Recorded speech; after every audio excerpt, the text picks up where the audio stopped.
Pour démarrer, je souhaiterais vous rappeler la définition d'un robot. Il s'agit d'un dispositif mécanique permettant de réaliser des tâches en autonomie de décision sur toute ou partie des actions élémentaires qui la composent.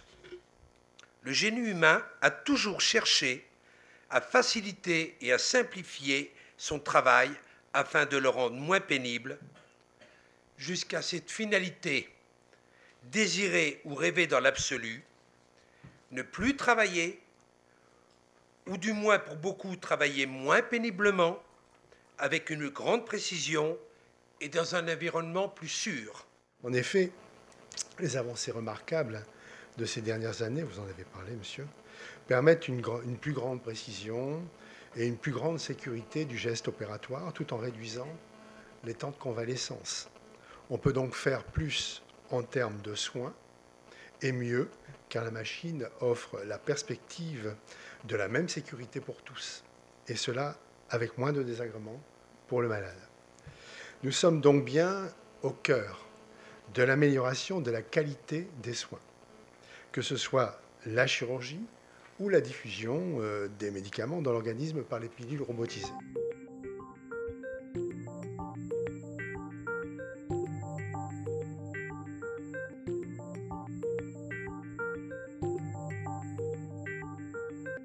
Quand on parle de robotique, il faut se sortir de la tête des fantasmes de l'intelligence des robots. Je pense que ça, c'est de la science-fiction. Les gens sont unanimes, ils ne veulent pas de robots humanoïdes, ça leur fait peur.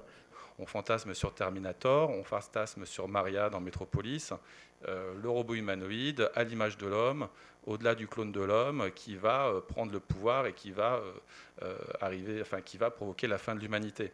Donc il y a toute une peur par rapport à ça, et aujourd'hui, soyons clairs, il y a quand même beaucoup de nos médias qui, plutôt que de véhiculer un message positif, ou au moins ouvrir le débat critique, préfèrent jouer sur ces peurs et sur ces appréhensions. Les robots de rééducation sont des outils et pas vraiment des robots.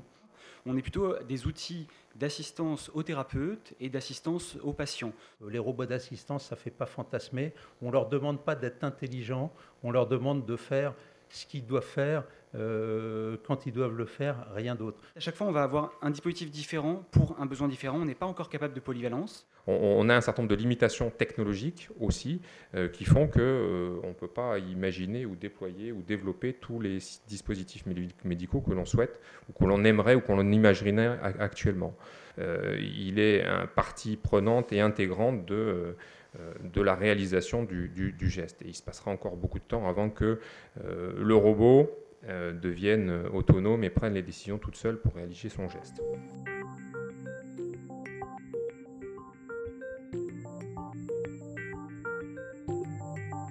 Le développement de ces technologies et de la robotique notamment, ça permet de protocolariser les interventions. Et ça a pas mal d'avantages. Vous avez tous souligné l'avantage que ça a sur la qualité. C'est un avantage en termes d'outils. Je pense que ces outils sont assez formidables pour permettre cette circulation de l'information et cette amélioration de la gestion des ressources. C'est l'amélioration de l'accès aux soins tout au long du parcours de santé. Donc un meilleur accès aux soins à la maison, dans les centres de santé et à l'hôpital, un meilleur diagnostic, un meilleur traitement, un risque réduit pour le patient, un meilleur suivi et une information plus fiable. Il en est de même des thérapies post-opératoires, notamment la rééducation, qui sera individualisée, accessible à domicile et adaptée aux impératifs physiques et sociaux de chacun. Les futures évolutions technologiques en matière de nanorobotique et de biomimétisme vont permettre de développer de nouvelles formes de thérapie et des méthodes de diagnostic. Je pense notamment ici à l'administration par voie naturelle de capsules autonomes permettant l'analyse en temps réel des polypes lors d'une coloscopie non douloureuse, par exemple, ou encore du déploiement de nanorobots dans l'organisme pour un traitement ciblé des cellules. Science-fiction pour certains, ces systèmes sont toutefois bel et bien en cours d'élaboration dans des labos à travers le monde. L'effort de recherche doit être ici largement soutenu.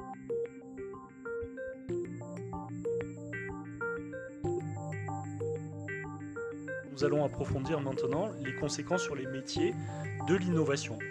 On a vraiment un avantage ergonomique à travailler au robot. Vous voyez le chirurgien à la console du robot, il est assis, il a les avant-bras qui reposent sur un appui-bras et la tête qui appuie sur un appui frontal. À la différence du chirurgien laparoscopique que vous avez à la droite, vous voyez ce chirurgien-là, il a la tête inclinée, il a l'épaule droite surélevée, et il a le poignet en hyperflexion, il a le torse qui est tordu. Il va sans dire qu'au bout de 3 heures, la première chose à laquelle il peut aspirer, c'est que l'opération se termine pour pouvoir se reposer un petit peu.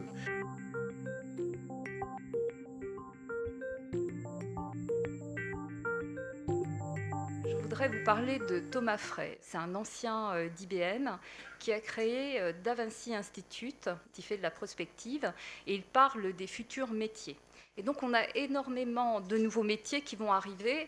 Sachez que ce qu'il dit toujours, c'est qu'il y a 60% des meilleurs métiers des 10 années à venir qui n'ont pas encore été inventés. Il y a évidemment un enjeu d'accompagnement au changement. Les technologies ne sont pas bonnes ou mauvaises en soi, ça va dépendre évidemment des cadres d'usage. La caricature de ça, si vous voulez, c'est le mail. On nous avait dit qu'il y a une dizaine d'années que le mail, ça allait nous faciliter la vie et fluidifier la communication. On se retrouve aujourd'hui à essayer de gérer la déconnexion et gérer les bouchons de mail.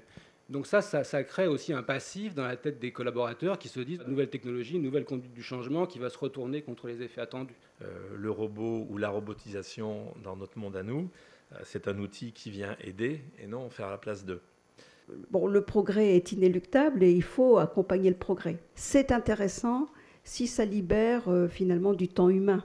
Je pense que sinon on aboutirait à une société extrêmement technique, mais qui aurait peut-être perdu le sens de son existence propre. Tout ce qui est robotique, tout ce qui est innovation, quand c'est bien géré, peut permettre de conserver l'emploi, même s'il y a des modifications dans l'emploi, s'il y a des mutations d'emploi.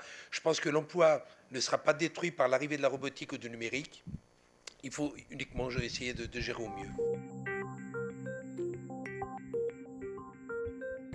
Mesdames et messieurs les sénateurs, nous sommes certes dans une révolution, mais peut-être qu'il faut considérer que la révolution est déjà bel et bien en marche et qu'elle est déjà intégrée dans nos fonctionnements. On nous parlait de fantasmes tout à l'heure, on nous parlait de peur. Il ne faut pas avoir peur de la robotique. L'arrivée des robots en chirurgie, il y a plus d'une vingtaine d'années maintenant, nous prédisait la mort des chirurgiens. À moins que je me sois trompée, il y a toujours beaucoup de chirurgiens dans nos blocs opératoires. La formation professionnelle de nos professionnels de santé est entre vos mains. Toutefois, énorme frein, le financement. On en a parlé tout à l'heure. On peut en parler au niveau de la formation. On en a parlé également, les financements, la formation des professionnels coûte extrêmement cher.